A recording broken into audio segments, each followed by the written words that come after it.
بسم اللہ الرحمن الرحیم. شروع کرتے ہیں اللہ کا نام لے کے جو بڑا نہایت کرنے والا ہے.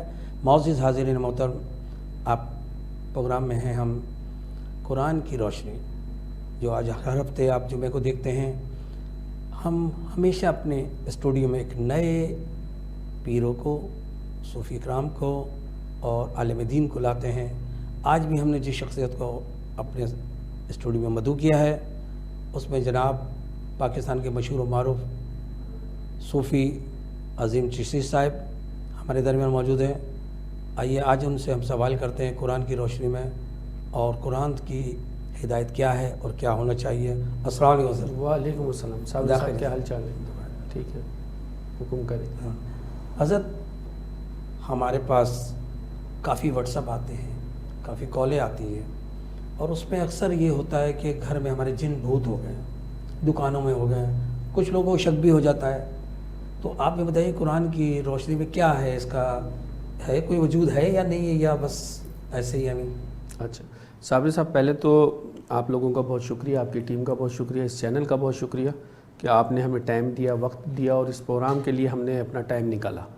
اور قرآن کے حوالے سے تھا تو اس لیے ضروری تھا ٹائم نکالنا آپ کے لیے. تو اس پروگرام میں آئیں، اللہ تعالیٰ اس پہ خیر و برکت عطا فرمائے آپ کی ساری ٹیم کو. اب آپ کا سوال ہے کہ جنات کے حوالے سے. اچھا دیکھیں، اس میں قرآن مجید کے اندر اللہ تعالیٰ نے سورہ نمل اور سورہ جن اور بہت سی آیتوں میں کچھ حصوں میں اللہ تعالیٰ نے جنات کا ذکر اور ارواح خبیثہ کا ذکر کیا ہے. اچھا، جنات جو ہے بیسک گھروں کے اندر گھستے ہیں، آتے ہیں. شام جیسی مغرب کی اذان ہوتی ہے یہ اپنی زمینوں پہ آ جاتے ہیں، اور جو بھی اپنا کھانا پینا تلاش کرتے ہیں وہ کھاتے ہیں. ان کا ایک سسٹم بنایا ہوا اللہ تعالیٰ نے. اچھا، اب اس کے اندر ہم تو لوگوں کو یہی ہدایت کرتے ہیں کہ بھئی نماز پڑھیں، قرآن کا ذکر کریں، پاک صاف رہیں، اور غسل کریں. صبح روزانہ غسل کریں.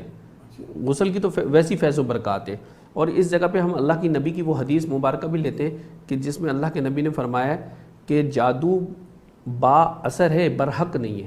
جو چیز برحق ہوتی ہے وہ زائل نہیں ہوتی ہے، وہ با اثر ہے، اس کے اثر سے کوئی منکر نہ ہو.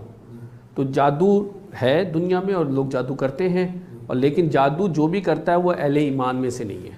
اچھا جی، اگر کوئی کروانے بھی جاتا ہے تو وہ بھی اہل ایمان میں سے نہیں ہے. یعنی کہ جو کر رہا ہے وہ بھی نہیں، اور جو کروانے جا رہا ہے وہ بھی نہیں. تو جادو تو یہ ہو گیا. اب جنات، سحر، آسیب، نظر بد لگنا یہ ہے، برحق ہے، اس میں کوئی شک کوئی دو رائے نہیں. اس سے بچنے کا سب سے آسان طریقہ ہے قرآن کی تلاوت کی جائے. جی، روزانہ قرآن پڑھیں، کھولیں. اس لیے کہ ہم لوگوں نے ان کتابوں کو رکھ دیا ہے. کب پڑھی جائے؟ روزانہ پڑھیں. قرآن کو تو روزانہ پڑھیں. کوئی ٹائمنگ کس کی؟ کوئی ٹائمنگ نہیں ہے. اور اس سے افضل اگر اس کو بچنا ہے تو روزانہ سورہ جن یا سورہ نمل کی ایک تلاوت کریں اور دعا کریں. شیاطین ہو، بدروح ہوں، یہ اپنے گھروں سے نکل جاتی ہیں. آپ کے پاس تو بہت مریض آتے ہوں گے نا؟ بالکل آتے ہیں ایسے معاملات میں، لیکن سب کو ایک ہی ہدایت ہوتی ہے کہ نماز اور ذکر الہی. اس کا توڑ کیا ہے؟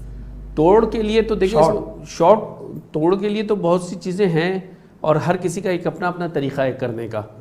لیکن ہم بیسیکلی جو ہمارا جو طریقہ ہے وہ بیسک یہی ہے کہ قرآن مجید، اور جو کچھ اس پہ دم کرنا ہے وہ بھی قرآن مجید ہے، اور جو اس پہ دینی ہے چیزیں وہ بھی قرآن مجید ہے.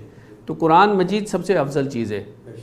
تو اس میں آپ اگر کسی کا توڑ کرنا چاہتے ہیں یا کچھ ہے اس کے ساتھ نظر بد وغیرہ لگی ہوئی ہے تو نارملی لوگ ادھر ادھر بھاگتے ہیں. اگر نظر بد گھر میں لگی ہوئی ہے تو وہ 7 دفعہ آیت الکرسی پڑھ کر بچے پہ دم کر دیں، اس کی نظر بد زائل ہو جائے گی. یہ سب سے اول طریقہ ہے. اچھا حضرت، اکثر پیش دیکھا ہوگا آپ نے کہ لوگ بولتے ہیں جی مزاروں پہ نہیں جانا چاہیے، قبرستان نہیں جانا چاہیے. چلے عورتوں کو تو اکثر بنا ہے ہی، تو اس میں کیا حقیقت ہے کہ مزاروں پہ جانا چاہیے؟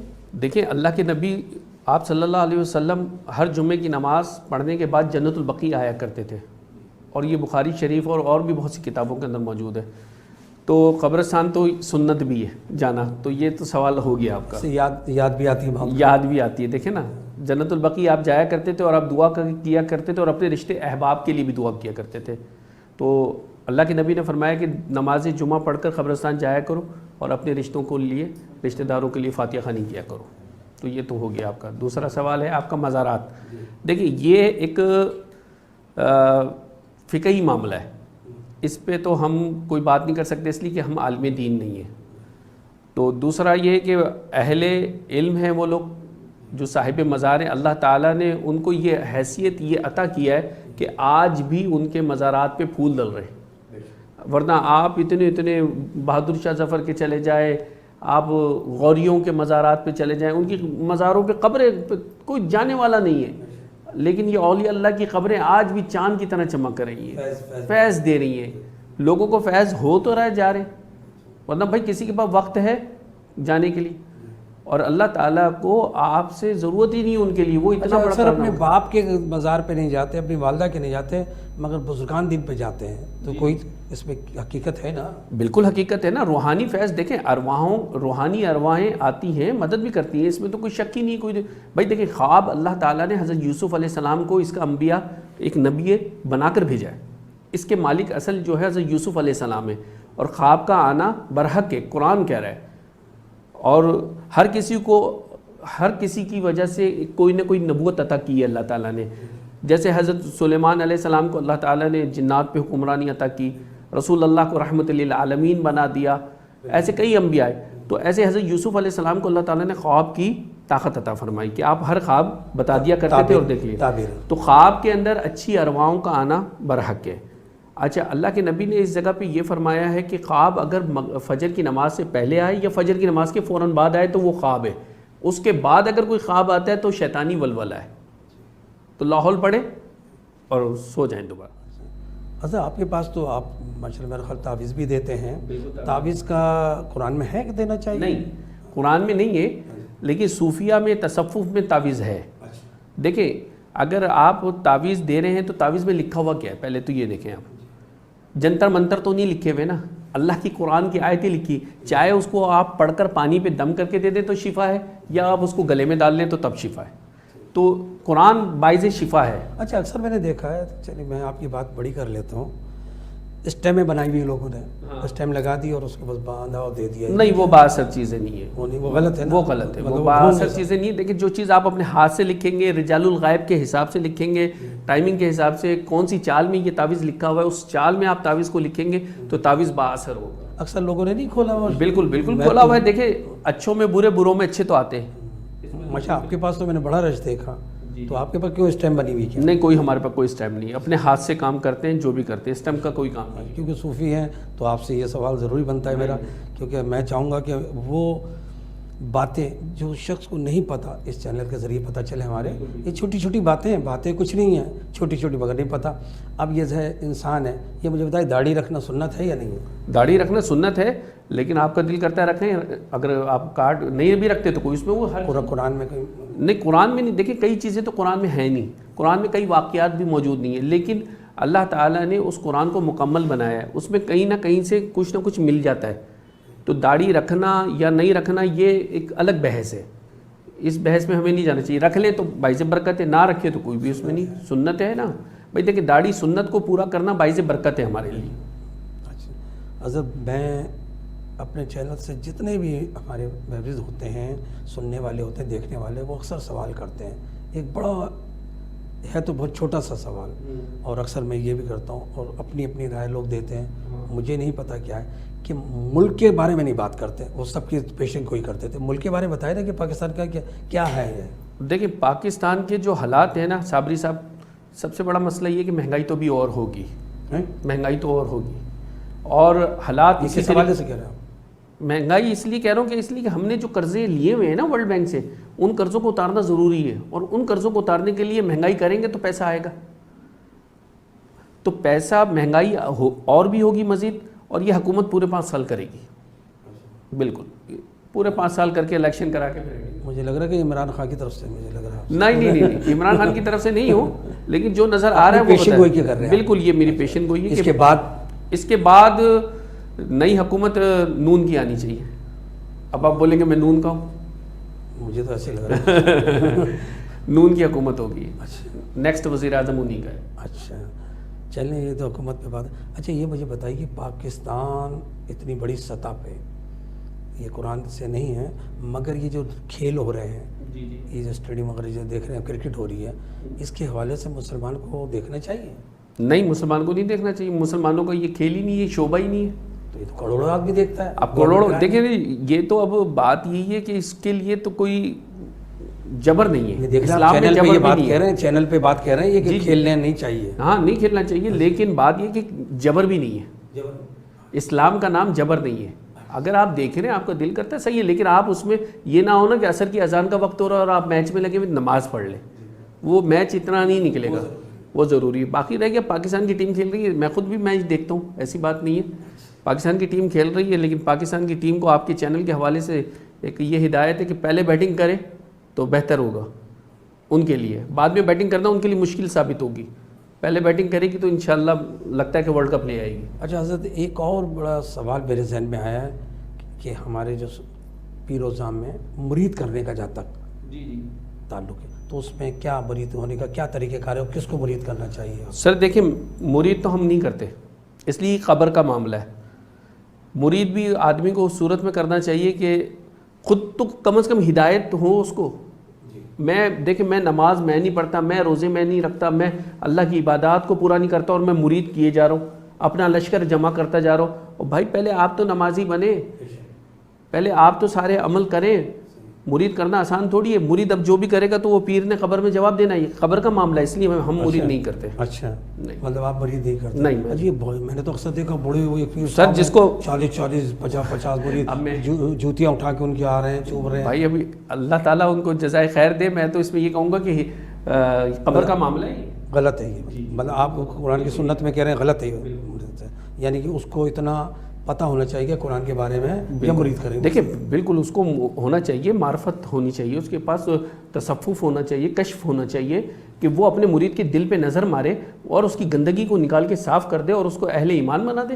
یہ ہے کامل پیر. بابا فرید تھے، نظام الدین اولیاء تھے، میرے خواجہ معین الدین چشتی اجمیری تھے. کیا بات تھی ان کی؟ کہ نظام الدین اولیاء محبوب سبحانی کو کسی نے بتایا کہ سرکار ایک عیسائی کے پاس بڑا رش لگا رہتا ہے اور وہ بہت مرید کرتا ہے اپنے عیسائی. تو آپ نے کہا مجھے لے چلو اس کے پاس. کہا حضور آپ تو قاضی ہیں وقت کے اور اتنے بڑے عالم دین ہیں اور آپ شیخ الحدیث، آپ مسلمانوں کے بڑے پیر ہیں. کہہ لیں گے نہیں میں جاؤں گا. عاجزی دیکھیں، نظام الدین اولیاء محبوب سبحانی کو 4 مرید لے کر اس عیسائی کے دربار میں پہنچ گئے. اب عیسائی کے جب دربار میں پہنچے تو اس عیسائی نے دیکھا کہ محبوب سبحانی آئے تو وہ بھی کھڑا ہو گیا تھا. اس نے کہا حضرت آپ میرے پاس کیسے؟ بولا بیٹھو، تم جو کر رہے ہو کرتے رہو، میں دیکھنا چاہتا ہوں کہ کیا سسٹم ہے. دیکھا سرکار نے اس کی کان میں پوچھا کہ بھئی ایسا کیا عمل کرتے ہو تم کہ جس سے یہ اتنا لشکر؟ بولا حضور میں تو اپنے نفس پہ شیطان کو مار دیا اور میں اپنے کان پر سے پوچھتا ہوں کہ بتاؤ یہ کام کرنا بہتر ہے؟ وہ کہتا ہے بہتر ہے، میں اس کی نفی کرتا ہوں. تو حضرت نظام الدین اولیاء محبوب سبحانی نے کان میں کہا جا کر کہ بھائی اس سے کہو کہ میں کلمہ پڑھنا چاہتا ہوں. اور شیطان نے کلمہ پڑھنے کیسے دے گا؟ تو انہوں نے پوچھا کہ بھئی میں کلمہ پڑھنا چاہتا ہوں. تو انہوں نے کہا نہیں. تو فوری کلمہ پڑھ لیا اور اہل ایمان بنا کر لیا. یہ تھی صوفیہ کہ نظام الدین اولیاء کی خانگاہ وسیع خانگاہ تھی، لنگر چلتے تھے. علاء الدین خلجی ہو گئے اور کئی ایسے بادشاہ کے دور میں. بات ہے کہ ادھر ہندو بھی آ رہے ہیں اور ہندو اپنی چڑھاو کر. اچھا میں نے ایک اور ضرور ہے کہ اگر شادی ہوتی ہے کسی ہندو کی، سب سے پہلے اس دہلیز پہ نہیں جائے گا تو وہ گھر نہیں جاتا. یہ حقیقت ہے؟ دیکھیں صابری صاحب، اس میں حقیقت تو ہے، لیکن آج بھی وہ روایت قائم دائم ہے خواجہ صاحب کے. لیکن اب ایک بندہ دلی میں رہتا ہے اور اجمیر اور دلی کا ایک لمبا سفر ہے. اگر وہ شادی کر رہا ہے تو وہ تو اجمیر شریف نہیں جائے گا نا، وہ شادی کے بعد ہی جائے گا. تو کوشش وہ کرتے ہیں کہ نظام الدین اولیاء ہے ہمارے ساتھ دلی کے اندر، سلامی دے دے گا. قطب الدین بختیار کاکی ہیں. تھوڑا پانی پت پہ اگر آپ چلے جائیں بو علی شاہ قلندر رحمۃ اللہ علیہ، تو وہاں پہ بھی حاضری دے سکتے ہیں، کوئی اس میں وہ نہیں ہے. تو ہم تو یہاں تک کہ ہمارے چشتیوں کو تو یہ ایمان ہے کہ جو اجمیر نہیں جا سکتا وہ بابا فرید چلا جائے، حاضری ہو جاتی ہے. اچھا آپ ہماری نئی نسل کو کیا پیغام دیں گے آپ؟ کیونکہ آپ ایک صوفی اعظم ہیں اور ایک صاحب مسنت ہیں، تو اس حوالے سے ایک نئے یہ آج کل کی جو نوجوان بچیاں ہیں ان کے لیے کیا؟ دیکھیں جی، ان کے لیے سب سے اہم پیغام تو یہ کہ نماز کی پابندی کر لیں. اگر یہ چاہتے ہیں نا کہ دنیا میں ہے اور آخرات کے اندر ہم سرخرو رہیں تو نماز کی پابندی کر لیں. پہلا کام قرآن مجید کی تلاوت کریں. کوئی بھی ایک چھوٹی سی آیت لے لیں، اس کو ذکر بنا لیں اور پڑھتے جائیں. دیکھیں اس کی فیض و برکات آپ کو کتنے ملیں گے. تو یہ سب سے بڑا عملی کام ہے کہ ہماری نوجوان نسل نہ آج کل موبائلوں میں لگ گئی ہے. بس سب سے بڑا مسئلہ یہ ہے. مگر ضرورت بھی تو ہے نا حضرت. اب ضرورت تو ہے لیکن ضرورت سے زیادہ استعمال ہو رہا ہے نا، یہ بھی تو ہے. حضرت بہت شکریہ آپ کی اس محبت کا. انشاءاللہ ہم آپ کو مدعو کرتے رہیں گے. اور اتنی نفیس بات جو آپ نے بتائی ہے میں اپنے ناظرین کو بتا دوں کہ ایک بہت بڑے آستانہ چلا رہے ہیں حضرت، اور بڑا فیض لوگوں کو ہو رہا ہے، تو ظاہر آ رہے ہیں، اسی نسبت سے ہم نے ان کو یہاں مدعو کیا. اور ہم تو یہ چاہتے ہیں کہ آپ کا کوئی بھی ایسا کام جو آپ نہیں بتانا چاہتے، کسی شخص کو نہیں بتانا چاہتے، تو ہمیں واٹس ایپ کیجئے. میں حضرت سے انشاءاللہ آپ کو آن ایئر جواب دلواؤں گا، اور انشاءاللہ قرآن کی روشنی میں اس کا حل بھی بتائیں گے. حضرت بہت شکریہ ایک بار اور آپ کو اسٹوڈیو میں میں انشاءاللہ آپ کو مدعو کرتا رہوں گا اس دعا کے ساتھ کہ آپ دعا فرمائیے ہمارے پاکستان کے لیے اور تمام لوگ. اللہ تعالیٰ اللہم صلی علی سیدنا و مولانا محمد وعلی آل سیدنا و مولانا محمد وقدر جمال و حسنہ. اللہ تعالیٰ پیارے حبیب صلی اللہ علیہ وسلم کے صدقے طفیل میں اس چینل کو خیر و برکتیں عطا فرما. آمین. اس کے وسیلے سے جتنے لوگ اس پروگرام کو دیکھیں اللہ تعالیٰ ان میں بھی خیر و برکتیں عطا آمین. فرما. اللہ ملک پاکستان کی سلامتی عطا فرما. آمین. اور کرونا وبا سے جان چھوڑا. آمین. اللہ ہمیں بھی صحت و تندرستی عطا فرما. آمین. اللہم صلی علی سیدنا و مولانا محمد وعلی آل سیدنا و مولانا محمد وقدر جمال و حسنہ. ناظرین ملتے ہیں انشاءاللہ اس دعا کے ساتھ کہ آپ ہمارے ساتھ رہیے گا. اگلے ہفتے دوبارہ ملتے ہیں قرآن کی روشنی میں. اپنا بہت خیال کریے گا. اللہ حافظ.